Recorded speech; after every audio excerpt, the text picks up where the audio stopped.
hari ini. Salawat beriringkan salam tidak lupa pula kita ucapkan kepada Nabi Muhammad SAW dengan mengucapkan Allahumma sholli ala Muhammad wa ala ali Muhammad yang telah membawa umatnya dari zaman jahiliyah menuju zaman Islamiyah. Yang saya hormati Bapak Camat Limakoto Kampung Dalam dan Bapak Kapolres Limakoto Kampung Dalam serta Bapak yang hadir pada hari ini. Kota Pariaman kalau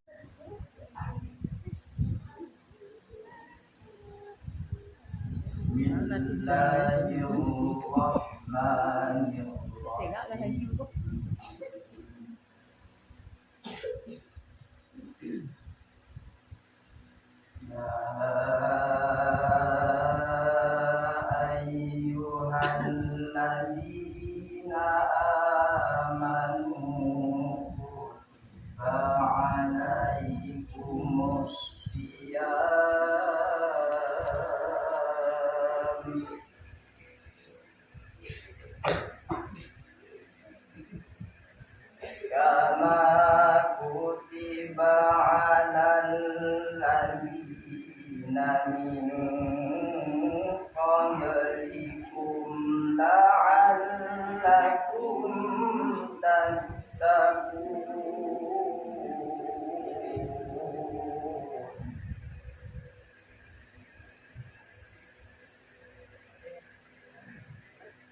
Ayyaman ma'dudat.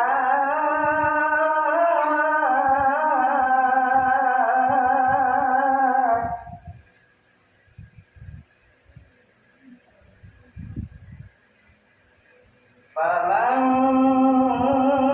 kana minkum maridan aw ala safarin fa'iddatun min ayyamin ukhra.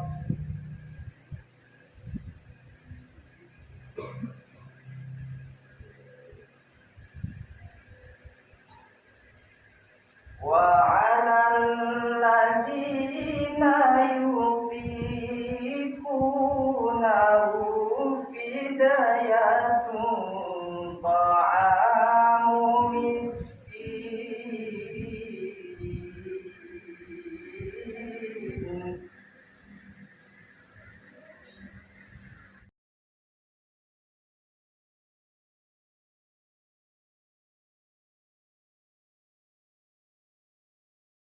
Dengan jembatan nanti antara pimpinan OPD, masyarakat, wali nagari, wali korong. Kemudian dalam program kami hanya sederhana, ibu bapak, ambo berharap mulai dari jalan Simpang Ampe sampai ke Malalaku Barasiah kiri kanan ibu bapak. Artinya apa?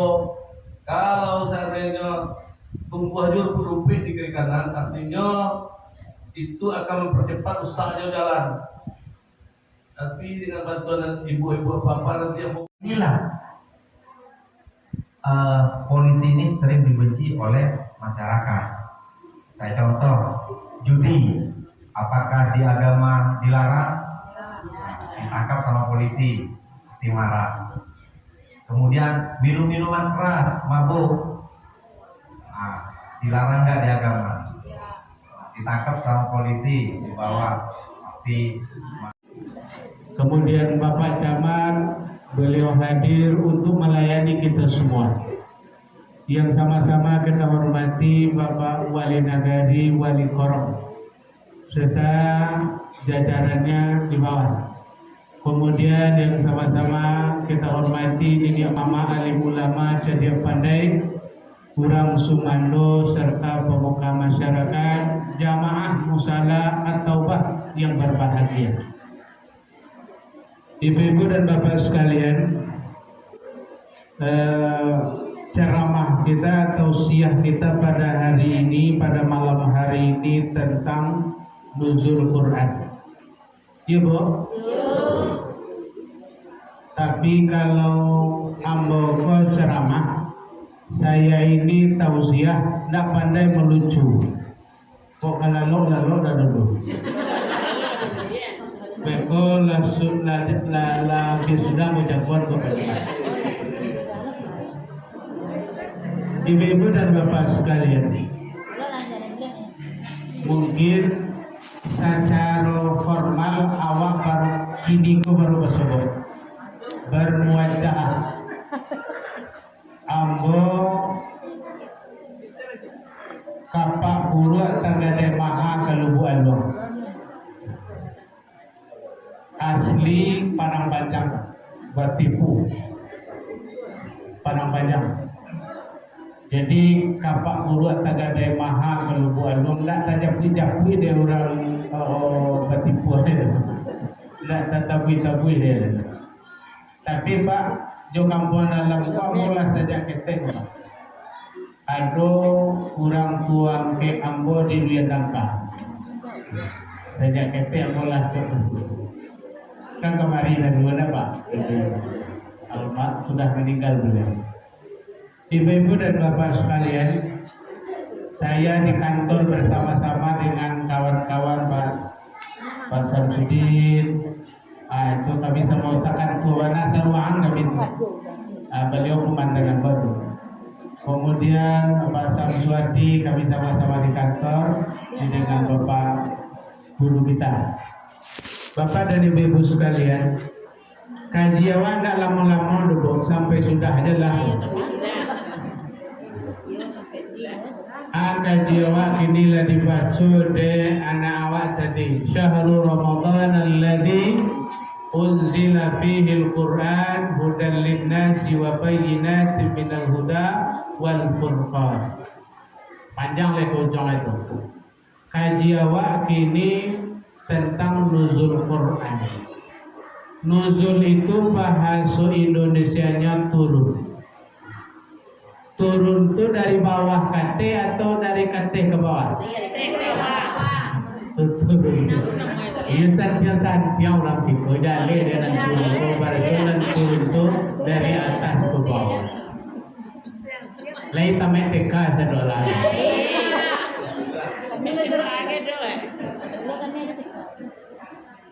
Jadi kalau pertanyaannya adalah apakah Al-Quran itu betul-betul turun dari atas ke bawah? Itu pertanyaan. Kalau turun dari atas ke bawah, berarti Allah dari langit menurunkan ke bumi. Ibu-ibu dan bapak sekalian, itu secara harfiah memang seperti itu. Al-Quran itu dulu di Lauhul Mahfuz. Al-Quran di Lauhul Mahfuz itu tidak ada hurufnya. Jangan titiannya huruf aja tidak ada. Jangan hurufnya bunyi bacaan aja tidak ada. Itu Al-Quran di Lauhul Mahfuz itu yang disebut kalamullah. Nabi Muhammad pandai membaca di Lauhul Mahfuz itu. Kemudian diturunkan oleh Allah melalui perantaraan malaikat Jibril ke Baitul Izzah langit dunia. Itu sekaligus turun itu. Malaikat dan membawa malaikat dan tahu. Nabi Muhammad menerima di bumi dari Baitul Izzah langit dunia dibawa oleh malaikat beransur-ansur kepada Nabi Muhammad baralamuan. Dari itu malaikat Jibril menyampaikan wahyu ke Nabi Muhammad berapa lama? 20 tahun? 22 tahun, betul? 2 bulan 22 angka 2 dan satu lain. Jadi begitu lama masanya Al-Quran itu 22 tahun 2 bulan 22 hari. Itu cerita nuzul namanya. Tetapi makna hakikatnya adalah dulu ndak ada pakai urui, ndak pakai suara do. Le bisa dicari atau? Le bisa didengar atau? Dia tidak punya huruf, tidak punya suara, tidak bisa dilihat, tidak bisa didengar. Maka makna Al-Quran kalau sekarang dari langit dunia ke bumi itu bukan lagi turun, tapi dinampakkan. Makna diturunkan itu adalah dinampakkan. Yang kedua maknanya adalah diletakkan. Itu makna turun itu. Di mana dinampakkan? Dinampakkan dalam kehidupan dunia. Dinampakkan di mana? Di dalam diri Nabi Muhammad. Al-Quran itu di mana wajahnya? Di dalam diri Nabi Muhammad. Di mana Pak Abalai? Di dalam suhu. Ini namanya suhu. Nampak Al-Quran itu. Kemudian di mana diletakkan Al-Quran? Nah, kok kecewa? Maknanya dua itu kalau sudah dari langit dunia itu ke bumi ini dua. Pertama dinampakkan, yang kedua diletakkan. Di mana diletakkan? Al-Quran kok di mana diletakkan? Munajjaman bahasa ilmu Al-Quran. Diletakkan Al-Quran itu di dada Nabi Muhammad. Di sini diletakkan Al-Quran. Inna nahnu nazzalna dzikra wa innahu laha. Di mana dipelihara? Di dada Nabi Muhammad. Angkini Al-Quran di mana diletakkan dewa? Di atas meja. Tidak diletakkan dalam hati lho. Itu masalah itu. Kalau Al-Quran diletakkan di dalam hati awak, karajo Pak Kapolres nak sibuk dah. Cuma kalau Al-Quran diletakkan di atas meja, di dalam lamari sudah menikah, ikut sebagai mahar, itu diletakkan dalam lamari lain.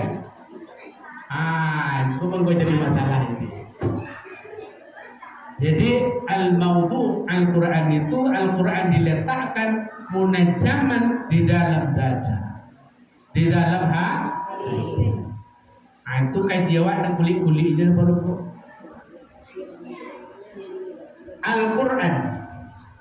Al-Quran itu bunyi nan kita dengar. Dirumus di dalam bahasa Arab, setiap kata atau di dalam bahasa Arab yang berakhiran an, kurumus. Setiap Al-Quran katanya berakhiran an itu berarti kesempurnaan. Berarti kesempurnaan. Contohnya, syaitan anu ada. Berarti kesempurnaan. Iyo mana samporono setan tu? Hanya samporono. Cilako kan anu juna. Setiap bunyi kata di dalam Al-Quran yang berarti itu sempurna. Kalau syaitan itu artinya samparono jauh dari nikmat Allah. Itu samparono jauh. Alai nomor akhiran an. Irfan. Ada nama awak Irfan? Mana? Kan ada juga. Kan arti Irfan itu arif. Kalau lah pakai Irfan artinya samparono arif. Samparono bijaksana. Dari segi nama yang udah antar. Seperti itu juga Al-Quran. Al-Quran itu bacaan yang sempurna. Bukti-buktinya Al-Quran kau bacaan yang sempurna, banyak buktinya. Contoh, tidak ada bacaan yang sesempurna Al-Quran dari segi cara menghormatinya. Dari segi cara menghormatinya. Kalau awak menghormati Al-Quran kau, Al-Quran dah boleh diletakkan sesuatu di atas hidup. Awak kadang-kadang balataan barangkali pensil, buku, pena, samo saja letaknya. Itu berarti tidak menghormati Al-Quran. Al-Quran ini harus lebih tinggi dari benda-benda yang lain kalau kita simpan.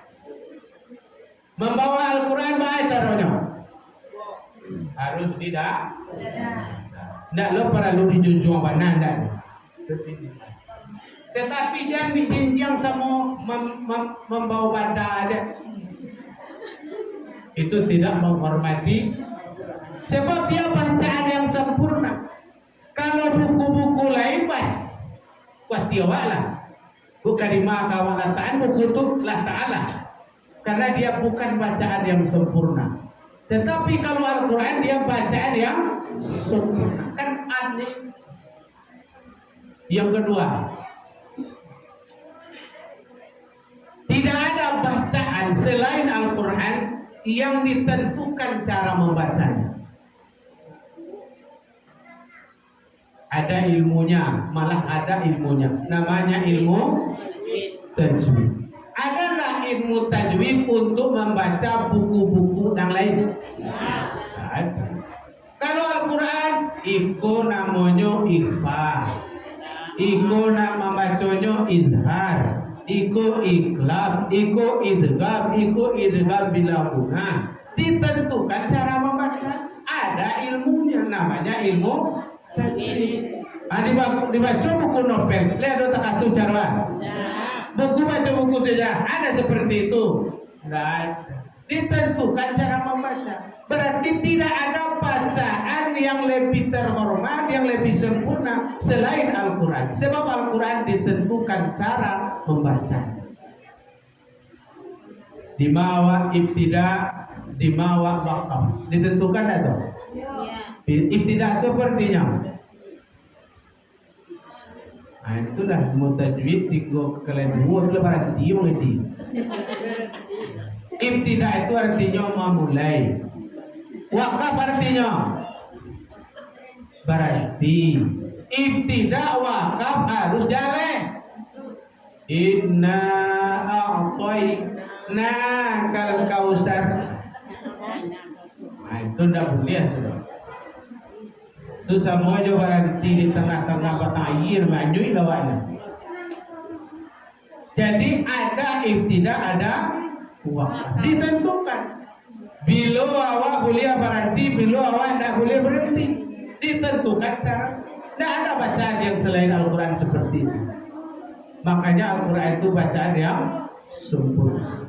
Apalagi tidak ada bacaan selain Al-Quran yang ada sebab turunnya. Namanya asbabun nuzul. Apa contoh itu? Fabima rahmatin minallahi linta lahum walau kunta fazzan ghalizal qalbi lamfaddu min hawlik fa'fu anhum wastaghfir lahum washawirhum fil amr فإذا عزمت فتوكل على الله إن الله يحب المتوكلين. Asbabun nuzul ayat itu Nabi Muhammad ketika sahabat ketika berada dengan pembesar Quraisy sedang merundiang-rundiang, sedang mengecek-ngecek, disapui dia orang butuh melengah aja Nabi Muhammad. Bagaimana kata itu? Dia sedang berbicara dengan para pejabat, para petinggi. Disapui dia orang butuh hanya melengah. Maka Nabi Muhammad ditegur oleh Allah.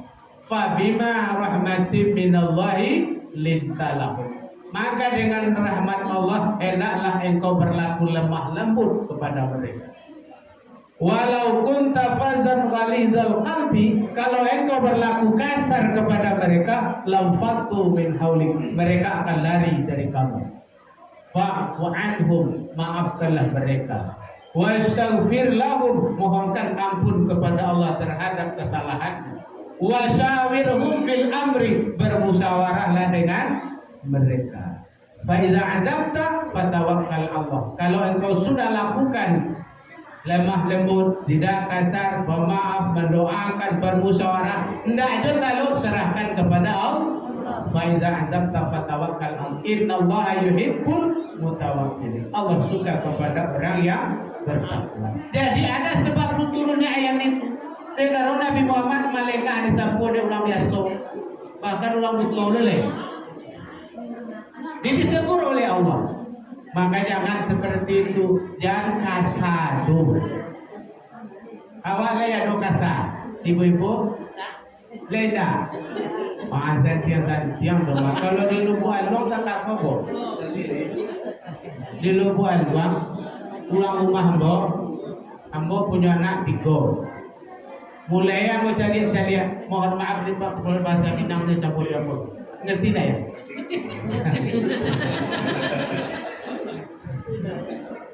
Jadi istri saya itu ketika membangunkan anak pagi-pagi 2 kali aja kalimatnya yang enak.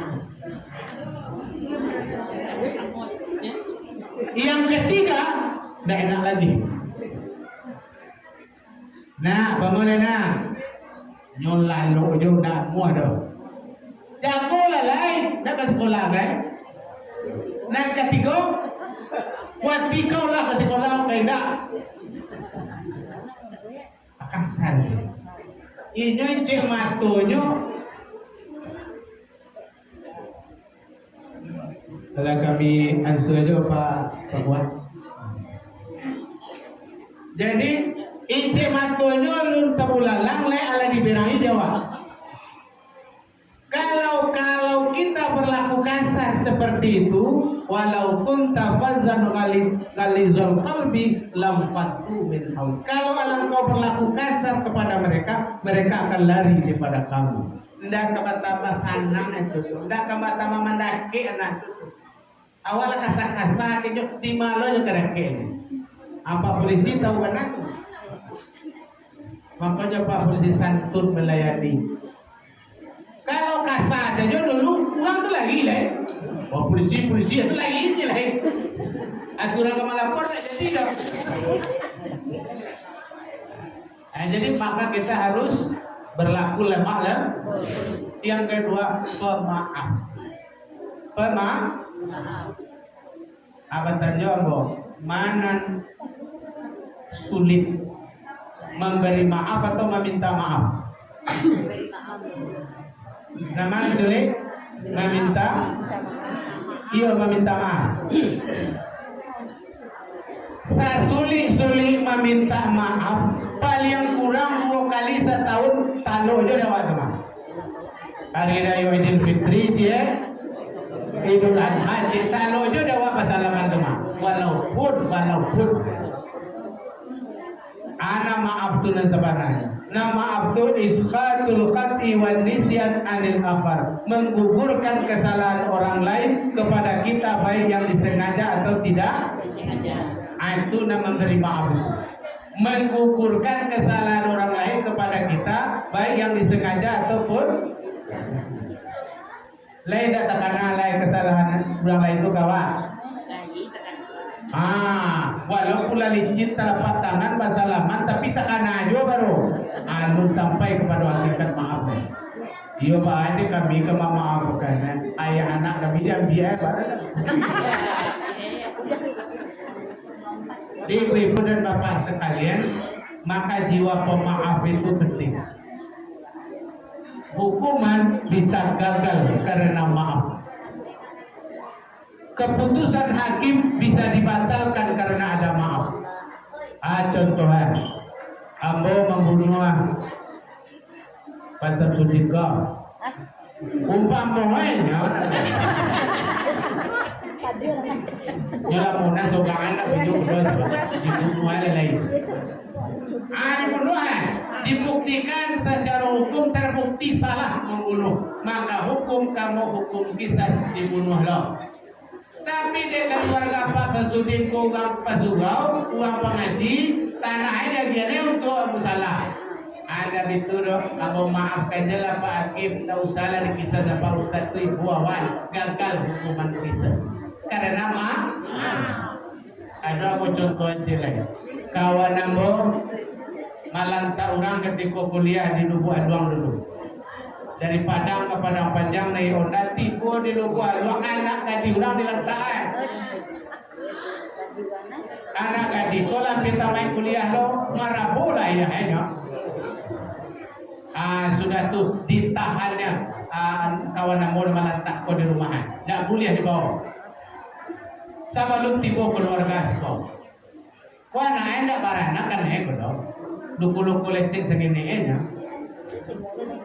Jadi rombongan kami dari Padang. Tiba kami turun dari Oto. Ada seorang apa-apa itu sedang masak pisau. Weh mati wajib.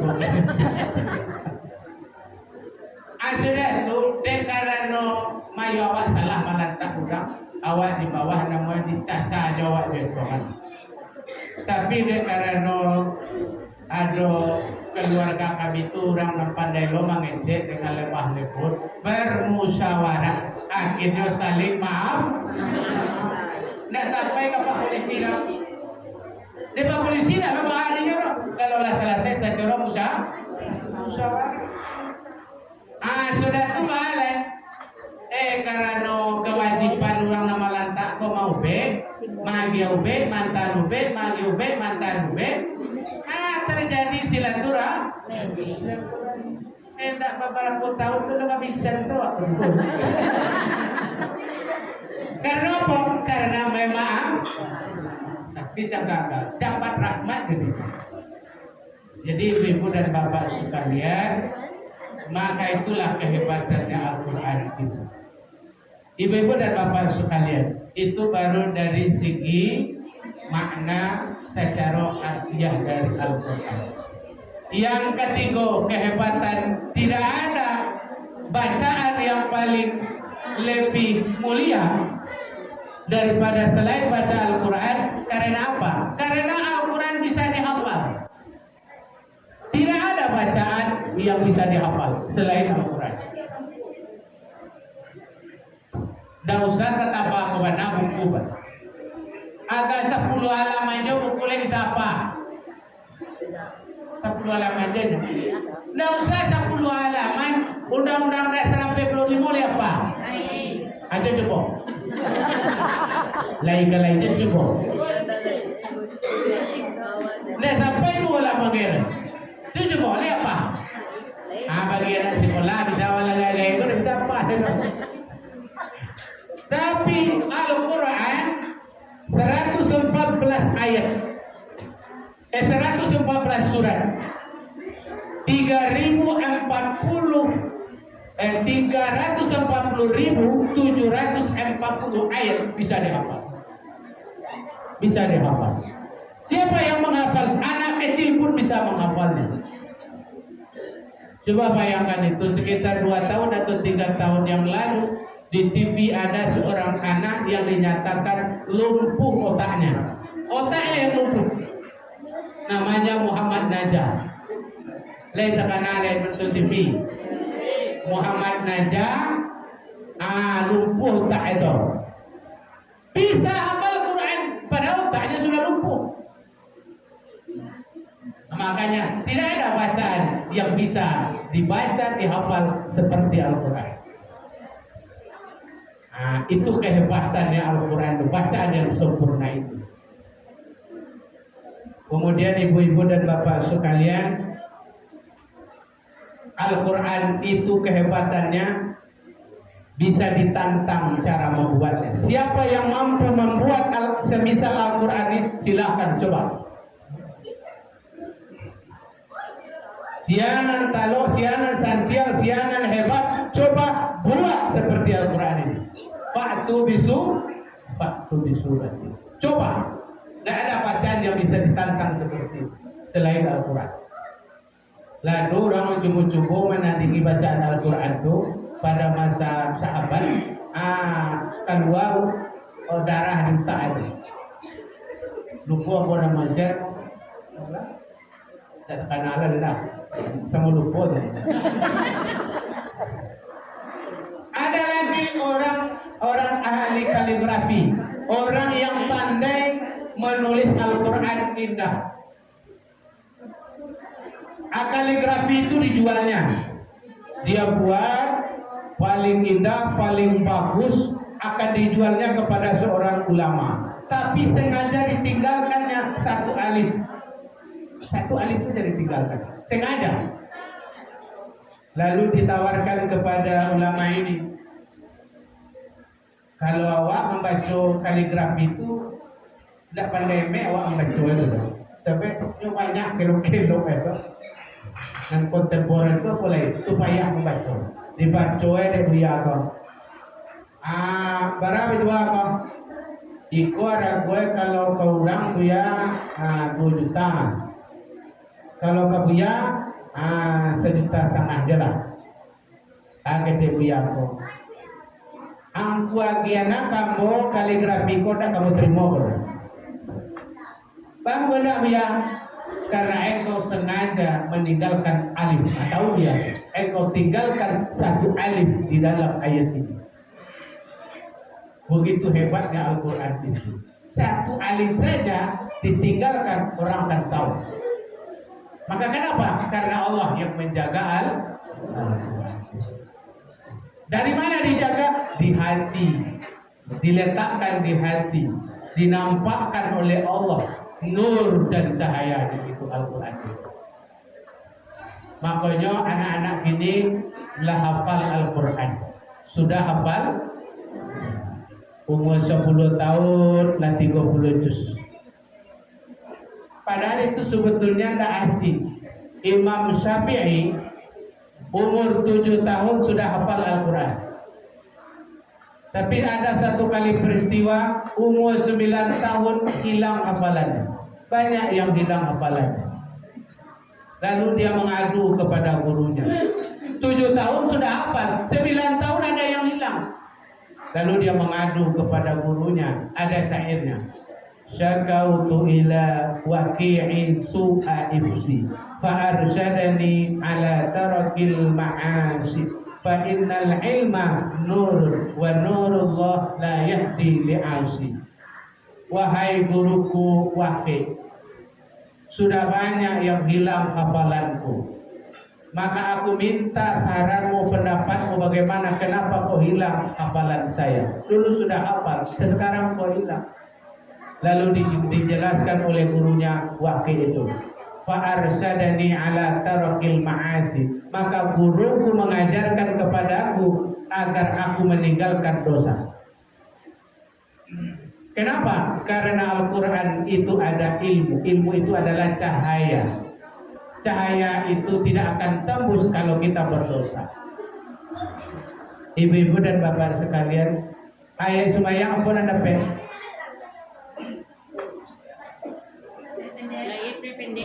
Nana pendek-pendek. Kalau apa-apa pun anda pe. Disuruh sembahyang zuhur jadi imam lemua. Sembahyang asar, amu ada apa-apa kaya. Bawa muah.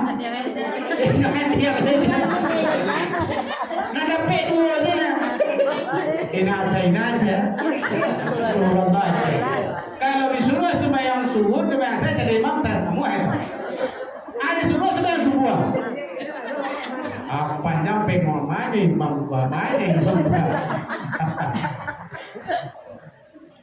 Jadi di Ambo dulu ibu waktu di pesantren Ambo 9 tahun di pesantren.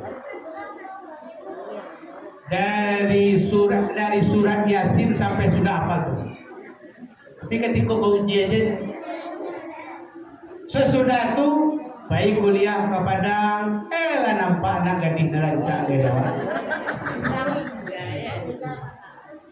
Hal seperti itu Pak, ternyata itu menghilangkan hafalan Al-Quran. Nampak sekali yo nambah dua kedua kali ya. Apa celik warna juran saya. Sudah itu hilang 2 ayat. Setiap kita berbuat dosa hilang lagi Al-Quran.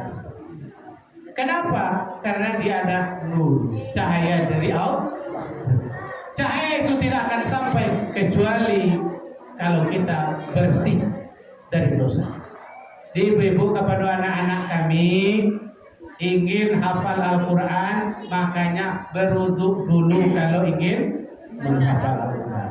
Ibu-ibu kalau ingin membaca Al-Quran, berwudu dulu. Ibu-ibu kalau ingin hafal Al-Quran, jangan banyak dosa. Jangan banyak dosa. Dia akan hafal. Awal lagi kau apa? Lega apa? Hafal. Awal nalam dan nampak Al-Quran. Kau kalau dibaca, dia mau tarang cek batok kalau dibaca Al-Quran. Sudah ada jamaah aku di Padang Panjang dulu. Umur 50-an. Dan nampak dia Al-Quran boleh. Apa itulah Pak. Coba Pak balik ke Somato, apa baca Al-Quran tiwari. Barat kalau dia Pak. Sudah tu lah umur 60 lah tangga ke Somato baca Al-Quran. 10 tahun tarang cek batu aja baca Al-Quran. 10 tahun lah mau. Ibu-ibu lain nampak Al-Quran. Alhamdulillah baca terus. Itu menjaga supaya mata awak tidak rusak. Kalau Imam Syafi'i dulu ketika dia nasihat dari gurunya tu, lalu dipasang di sumber telingoan. Bagaimana kau di sumber telingoan? Kalau Nabi Muhammad tu sangat cerdas, setiap nanti atas simpannya dan suamanya. Namun orang di pasar, namun apa nak kecil orang di pasar dia. Namun otak di pasar otak mengalau mah. Kalau di Imam Syafi'i terangkan itu langsung kesimpan. Itu nama gue buru-buru sehingga lo di awak itu menghalangi hafalan Al-Quran awak, menghalangi kita mendapat petunjuk dari Al-Quran. Ibu-ibu dan bapak sekalian, itu kuli-kuli ini jawab berikutnya. Kini kau terakhir isi kandungannya. Isi kandungannya cukup 1 kalimat saja. Asyirku, syirik. Asyirku. Laitan kau ibu-ibu apa dan syirik kau.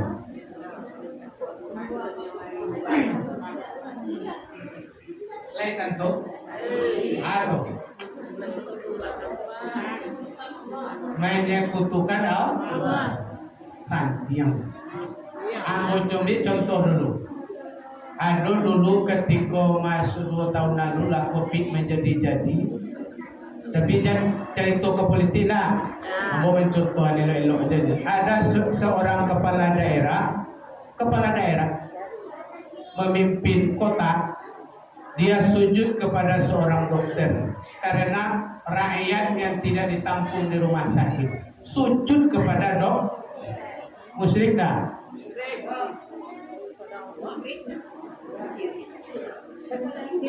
Musyrik lah. Kita Pak yuk kita ibu. Yuk sini. 1 PR. Kalau jelek ya. Kau contoh aja barunya. Yang kedua, baru-barusan bahkan viral lagi. Negara awak dipindahan ke Kalimantan Timur. Dibuat namanya IKN, Ibu Kota Adoken di Nusantara. Tanah, air, setiap provinsi di bawah disatukan lewat Kendi Nusantara itu. Lima nonton TV. Lima nonton di YouTube. Nyata kayak kok.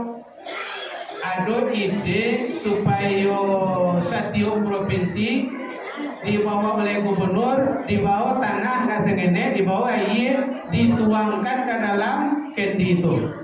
Musyrik atau enggak? Wow, contohnya. Dan ketiga, orang balap di Mandalika hari hujan. Aduh pawang hujan namanya Lara. Sajak pagi hujan gak berhenti-henti. Tegonya nggak bisa balap dong. Tiba seorang perempuan namanya Rara ya. Sudah tunjuk pacu-pacu mantra-mantra, pakai saya tempuh kerja. Baisi segala macam, di kandang aja pengedalan tuh. Setiap seluruh balap tuh jalan tuh di kandang. Dalam musik sudah itu berhenti hujan. Musyrik atau enggak? Jadi contoh yang pertama sampai ketiga musyrik satu alahan. Antar dondak tentu apa yang sirik sebenarnya. Ibu-ibu dan bapak sekalian, kita satu Al-Quran saja kata siriknya dulu ada wajar. Padahal kalau awak menuduh orang sirik, kok berarti awak lah memutuskan orang kau masuk neraka. Karena dosa nanti tidak diampuni dosa. Kalau itu diampuni dosa, batalnya masuk neraka saudara. Jadi awak menuduh kepada daerah kok masuk neraka dan sujud ke manusia. Awak lah membuat keputusan barasok kepada daerah dan tadi kok masuk neraka. Kalau orang gubernur dan besok presiden awak itu masuk neraka rumah. Kalau awak lah melihatnya ke sini. Tanda tak mengerti apa itu sih. Itu makanya baraja aku dah di YouTube saja. Kau baraja di YouTube juga. Mendengar ceramah dari ustaz-ustaz dia mendengar ceramah betul. Tapi tanya dulu betul ini atau salah. Ini penjelasannya. Tanya dulu ulamanya. Ada Pak jamaah, jamaah saya ini. Saya sudah mendengar dari ustaz ini, tidak usah membaca. Ada hadisnya, ada ayatnya. Dia ahli hadis, ahli Al-Quran. Ya betul, hadisnya betul. Yang dibacanya tidak salah. Tetapi kalau hadis itu belum final, kalau jadi hukum belum final. Adanya lah Bapak Wawa. Ada prosesnya dulu. Contohnya ayat. Ya ayyuhalladzina amanu kutiba alaikumusiyam kama kutiba alal ladzina min qablikum la'allakum tattaqun. Siapa dipanggil situ orang wajib puasa? Orang beriman itu siapa? Seluruh orang beriman. Yang beriman awak. Dalam ayat itu seluruh orang beriman. Tapi apakah seluruh orang beriman itu wajib puasa? Ya. Ada anak umur 7 tahun dia beriman, wajib dia puasa? Dia orang beriman. Dia wajib dia tidak. Itulah makanya ada prosesnya Pak. Siapa wajib, siapa yang tidak wajib? Di mana ilmu tuh? Kalau yang perempuan. Ada kaji usul fikihnya dulu Pak. Ada proses hukumnya dulu. Nah kedua, apa ayam ma'dud faman kana minkum maridun aw ala safarin fa'idatun min ayyam. Kalau awak sakit, kalau dalam perjalanan boleh tidak puasa? Tidak boleh. Lain kita lihat situ sakit bahan dan tidak boleh puasa toh. Sakit yang parah. Sakit gigi itu dah puasa toh ada.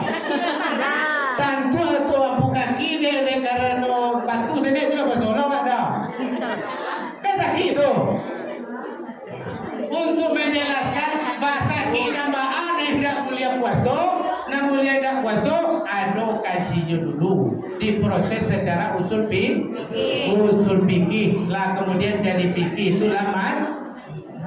Kau mendengar ayat, ayatnya, ikut hadisnya itu bahan mentah baru. Wah, awak debat itu segala macam lakukan karing tangan loh. Adu ayat, adu hadis. Tapi ada proses. Maka tanya dulu ulama. Ibu-ibu dan bapak sekalian, maka saya jelaskanlah itu apa itu syirik. Syirik itu punya kriteria 3. Allah tak kalau bro? Kalau aja barang nih. Syirik yang pertama, ayya'budal makhluk kama ya'budullah. Engkau beribadah menyamakan ibadah kepada makhluk dengan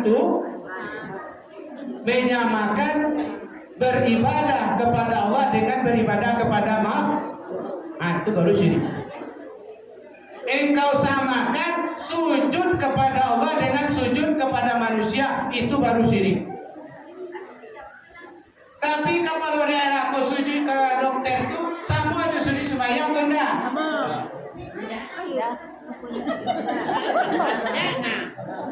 Beribadah itu enggak?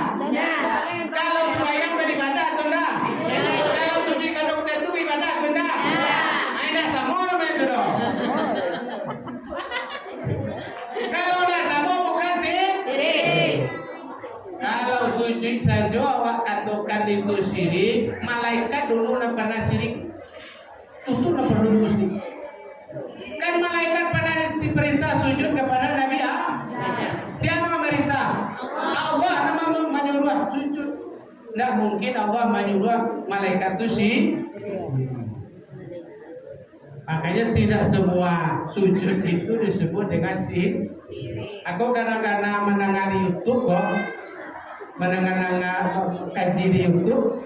Aku lah contoh kepala daerah dengan syirik. Aku syirik sujud kepada dokter manusia.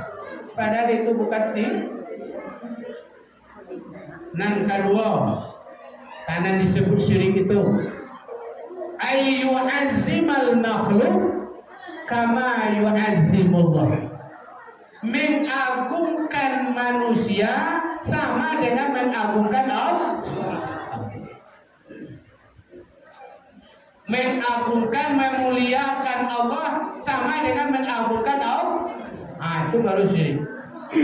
Kesiawa makhlukku macam-macam kesulud selain Allah itu namanya makhluk.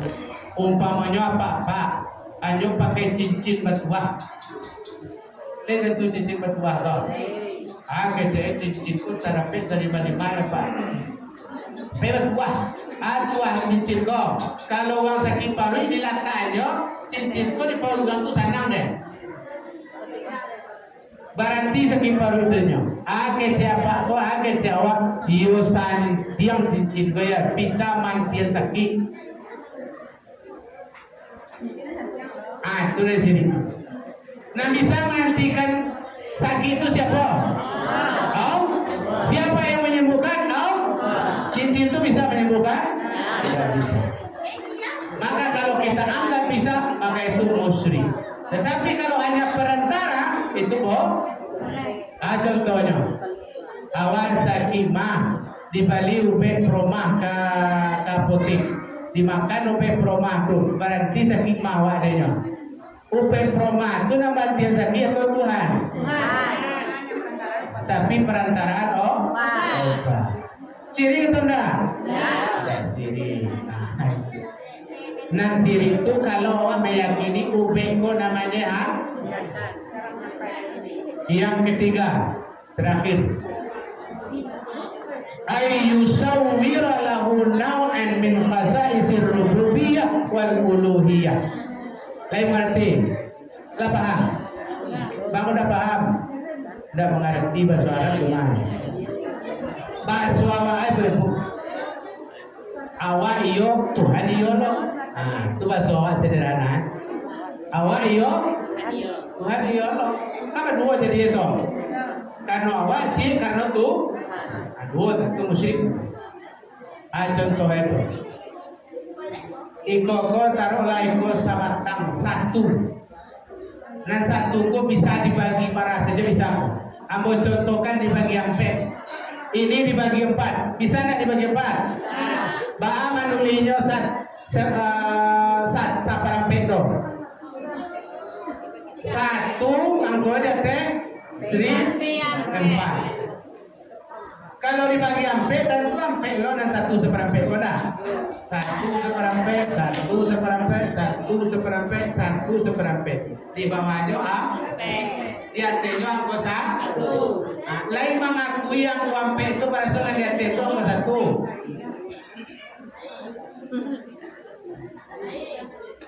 Lain pak. Lain diakuinya, dan di bawah aku namanya penyebut punya. Dan di atas bilang, dan sabar bilang ada angko 1. Dan di bawah aku kasar itu aja kau satu, gitu. Lain mengakui yang ampe itu pada soal di atas itu angko 1. Ada musyrik pak.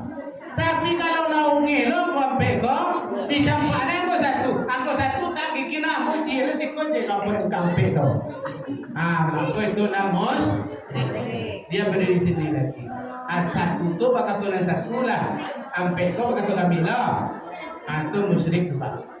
Tapi selagi aku ampe itu mengakui berasonan kama saja lah aku ampe ko kedekatan, tetapi ada aku satu perintah.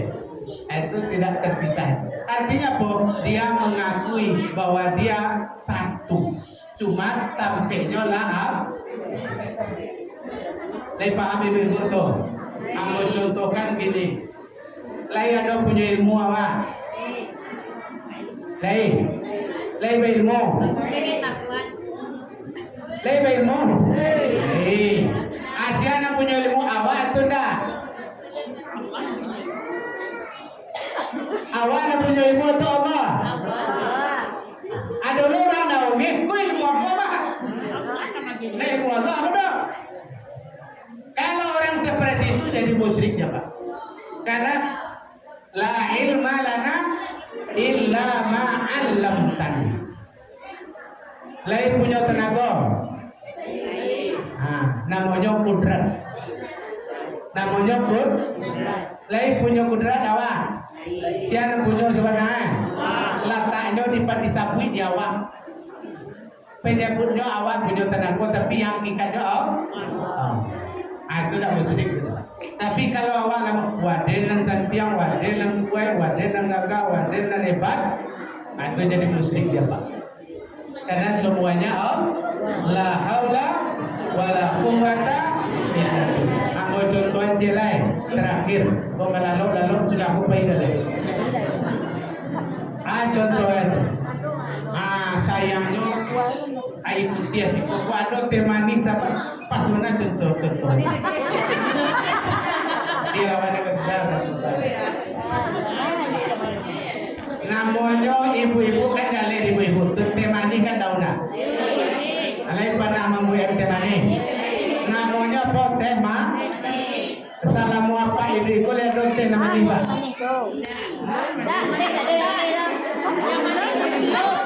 Salamu apa ibu lihat dong tema ni. Tunggu apa pun nama tema ni. Nama ni sebenarnya tema ni. Belum. Tapi saat nama sebutannya teh tu yang mana? Padahal yang bukan dia yang mana tapi bukan. Cuma bapak dan ibu adolo nani dak mua maralah kete wale nama ni kete ulo wale nama ni. Itu yang musyrik. Ndak tahu diri teh kau maksudnya ndak pernah mandi kau. Ndak tahu diuntung namanya tu. Ada orang nama mengaku inyoro dan setia itu mengaku. Ibu-ibu dan bapak sekalian, makanya alam takambang jadi guru itu jawab disusun di undang-undang dulu itu haji sebenarnya. Takana kalau awak tarasomani ada takana. Gulu atau teh? Ibu-ibu kan segini haji itu aja. Satio tarasomani dan takana teh atau gulu?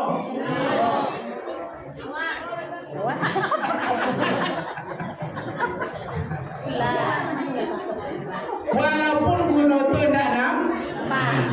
Kalau apa minum kopi, Satio tarasomani kopi itu nanti kopi atau gula. Alhamdulillah. Iya saja orang tahu banget. Cuma kadang-kadang ada naungnya itu harus tahu beda dari itu. Karena namanya musalah. Demikian saja ibu-ibu dan bapak sekalian. Terlebih dan terkurang mohon maaf, menyampaikan pada tempatnya. Kalau tidak ada yang salah, mohon dibetulkan. Wabillahi taufiq wal hidayah.